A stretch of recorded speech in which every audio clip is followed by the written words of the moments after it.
Mga kapuso, maging alerto muli sa banta ng baha ngayong araw ng Martes. Isinilalim po ng Pag-asa sa General Flood Advisory ang Mimaropa Region, Northern Mindanao, Davao Region, Soc-Sargen, pati na rin po ang BARMM. Mga local thunderstorm o kaya ITCZ o yung Intertropical Convergence Zone ang inaasahang magbubuhos ng ulan sa bansa ngayong araw. Samantala, nasilayan ng supermoon sa ilang lugar kagabi. Tulad sa Taiwan kung saan tila naging dagdag na atraksyon ito sa selebrasyon ng Mid-Autumn Festival. Hindi rin nabigo ang mga nag-abang sa Pakistan.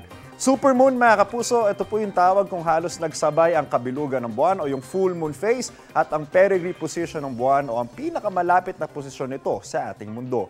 Hindi gaya sa karaniwang full moon, mas malaki at mas maliwanag tingnan ang supermoon. Paalala po, stay safe and stay updated. Ako po si Anzo Pertiera.